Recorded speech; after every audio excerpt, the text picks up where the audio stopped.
A ruthless man who does not have any regard for human life, a prosecutor said about him. He started off as a young man committing petty crimes, yet he turned into a man who smuggled hundreds of kilos of narcotics all over the world. But that was not all. As part of an unforgiving organization, he took the lives of several people. It put him on the international most wanted list, and he became a top priority for Dutch law enforcement. A lot has been written about Ridouan Taghi, but we barely hear the story about his so-called right-hand man. Who is he, and what drove him to this point? This is the story of Saïd Razzouki. Saïd Razzouki was born on the 1st of June 1972 in Benitouzine, Morocco. He grew up in a big family with older and younger brothers and sisters. At a young age, him and his family moved to the Netherlands. The family settled in the Utrecht area. In 1994, his mother passed away, which rightfully so made a big impact on Saïd. Furthermore, he is the father to 2 children who remain unknown. The police were familiar with the Razzouki family as they were on their radar for being well-known hash sellers. As a teenager, Saïd quickly got involved in small crimes. He became part of a street gang that was active in Utrecht and Nieuwegein called the Bad Boys. Together, they would break into homes and stores and steal whatever would make them some money. Some of you may already know, but Ridouan Taghi was also a member of the Bad Boys gang. Together with Ridouan, Saïd would rise up the criminal ladder and go from petty crimes to selling hash to the real deal, coke smuggling. Within the organization, Ridouan became the shot caller, and Saïd the right-hand man. He was also somewhat of a wiser figure. Where Ridouan would act without thinking, Saïd would take the time to first think things through. As the second man in line, Ridouan Taghi would give Saïd things he wanted to get done. Saïd in his turn would push his assignment along the line to the right people. If someone had a message for Ridouan, Saïd would be the one the message was given to which he would share it with Ridouan, and so on. In addition, Saïd took care of the product. If a shipment came in, he made sure the kilos were distributed, 50 kilos here, 200 there, and so on. One of those people, who Saïd would assign Ridouan's task to, was Nabil B. The assignments that would end up with Nabil were the hits Ridouan wanted to get done. Nabil would ensure that the target was observed and photographed.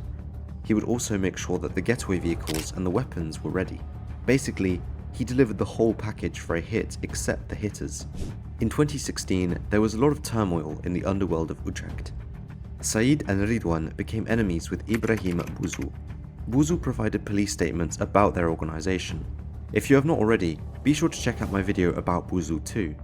One evening, Saïd thought hitters on Buzhu's group were after him. When 2 men dressed in black entered the Platinum Lounge that functioned as the group's headquarters, he thought they were out to kidnap him and potentially much worse.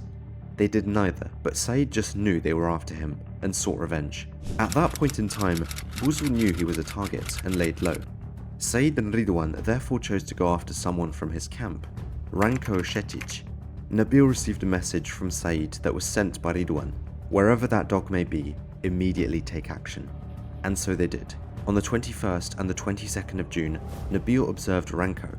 The same evening of the 22nd around 10 o'clock, Ranko was removed from the playing field. Ha ha ha ha, that waterhead does not live anymore. He got 6. Ridouan sent to Saïd, as they both laughed about the hit. Where Ebrahim Buzhu mentioned Ridouan Taghi's name for the first time to the police, Saïd Razzouki was still an unknown man for them. It was not until the hits gone wrong on Hakim Changashi that he would find himself on their radar. Ridouan wanted a man called Khalid Imo H removed because he talked behind his back and gave sensitive information to his enemies, according to him. Saïd once again set it in motion and forwarded the assignments to Nabil. Nabil did his job and delivered a picture of Imo, the license plate of his car, and Imo's address. Nabil sent the pictures to Saïd, who told him it was fine, but despite their preparation, it went horribly wrong. On the 12th of January 2017, the hitters took out the wrong person. They took out Hakim Changashi instead of Imo. Saïd and Ridouan were pissed off. It was even worse for Nabil, who realized what happened as he saw the burning car on the news. It was the car he had prepared for the hit on Imo, not Hakim Changashi. He was friends with Hakim Changashi and his family, and now he had indirectly assisted in the hit on him. To cover their tracks, Saïd and Ridouan told Nabil to tell the family that another group had ordered the hit. The Changashi family soon found out Nabil had something to do with it and Nabil felt the need to tell them the truth. Ridouan obviously was not happy with this. Ridouan wanted to take out Nabil, which Saïd prevented because he had a bond with Nabil. Would you have done the same? Let me know in the comments. Looking back on it now, that might have been a very dumb decision by Saïd. Nabil intentionally had himself arrested and later turned into a Crown witness, giving nearly 30 extensive statements worth hundreds of pages to the police about everything he did for Saïd and Taghi. As the entire story of what happened to Hakim Changashi was unfolding, Saïd knew it was time to leave the country, which resulted in a life on the run. Followed by speculation he was expected to have fled to either Dubai, South America, or Morocco. From his unknown hideout, he remained in business and together with Ridouan still brought in large shipments of coke. Police were working overtime though. Saïd's daughter was always seen as his weakest spot. The two had a strong bond. Police hoped that his love for her would become his downfall. They kept an eye on her, hoping that he would visit her or come in contact with her. Despite their hopes, he never made that mistake. Meanwhile, Dutch police officers had met up with Colombian undercover agents in The Hague at the end of 2018. Equipped with a file with Saïd's headshot plastered on the first page, Dutch police informed them of a highly secretive operation that was set to take off. They wanted their target incarcerated as soon as possible. Together, they discussed the importance of catching Saïd, who was at that point the most wanted man together with Ridouan. We suspect Saïd Razzouki of being involved in multiple hits, large-scale drug smuggling, and leading a very violent organization, and he might be hiding in your country, Dutch police told the Colombian undercover agents. An anonymous person tipped them and swore that Saïd was in Medellín. He was hiding and enjoyed protection of a South American cartel. Dutch police shared some other info about his potentially changed appearance, his family, religion, and eating habits. Keep those last two in mind, that'll be crucial for what is about to happen. The information was vague and brief, but the undercover agents travelled back to Colombia and went to work. Once back, they started formulating a profile of Saïd. What are his interests? What keeps him going? What habits does he have? It was bound to be an expensive and thorough investigation, but no costs would be spared. The bill would be paid by the American DEA. The first action they took to gather intel was flying an airplane with highly advanced listening devices over expensive neighborhoods in Medellín in the hopes of finding links to Saïd. Unfortunately, it did not lead to anything. Saïd was smarter than that. He used a very old phone to communicate that could not be tapped by the airplane and only sent text messages. It was time for a change of plans. They decided to focus on his religion.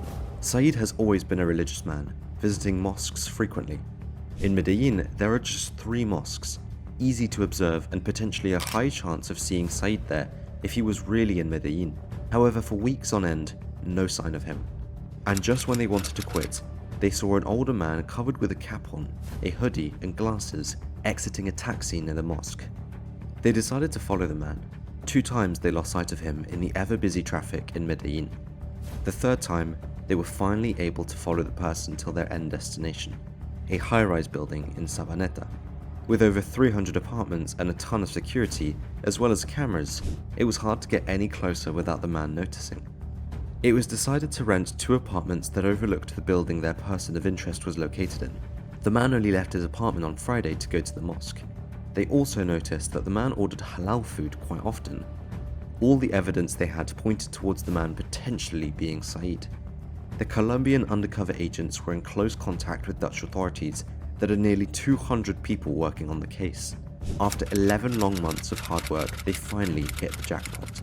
They were able to make a high-quality picture of their person of interest, and it was indeed none other than Saïd Razzouki. Although with a long grey beard, they just knew it had to be him.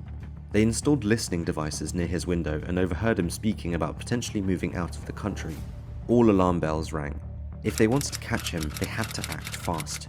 The Comandos Junglas were recruited, Colombia's well-trained anti-narcotics enforcement, and on the 7th of February 2020, it was go time. The Junglas entered the complex, moved towards Saïd's doorstep, and smashed open the door. It took 2 smashes extra, which gave Saïd the time to make the desperate decision to jump out of his 15-meter high window, obviously a very high jump which left him injured. He tried to stumble away, but he was hurt too much, and got arrested. He kept whining and hiding his face when he was arrested. I had to help him myself. The apartment was dirty and smelled bad. We all had a totally different image of a big drug smuggler that allegedly made millions, an undercover agent said after the arrest. allegedly making millions to then live in a small apartment without any real freedom. That is indeed not what you would expect. After being detained for over a year in Colombia, Saïd was extradited to the Netherlands in December 2021. He was part of the extensive Marengo trial. Prosecutors called him completely relentless and demanded a life sentence in February 2023. Saïd was suspected of being involved in multiple hits, one of which was on Martin Koch, multiple attempted hits and multiple hits that were being planned. Absolute nonsense, he said after hearing the demand. He denied all accusations that were made. In July 2023, Saïd was allowed to speak on the last day of court. He prepared 2 sheets pleading his innocence and denying that he had anything to do with any hits or criminal organization. I have never given the order to have someone removed off the playing field. I don't have anything to do with Mr. Taghi, he said. He went on to curse at Nabil B, the Crown witness, and said that he was a liar, boaster, and that it was never a fair trial as Nabil B lied since day one and the prosecutors immediately believed him. At the moment, Saïd is 51 years old and is looking towards potentially getting a life sentence. The court will attempt to have the verdict ready on the 20th of October 2023. It is unsure whether they will make this date, as a lot has happened with Taghi's lawyer Inez Vesky being arrested and him having to find a new lawyer. We will have to see whether that will cause any delays. For now, it is definitely not looking good for Saïd, and as always, I will keep you posted. Thanks for watching, and I hope to see you in the next one. If you have not already, feel free to subscribe, leave a comment, and of course, click the thumbs up button. It immensely helps the channel. See you in the next one.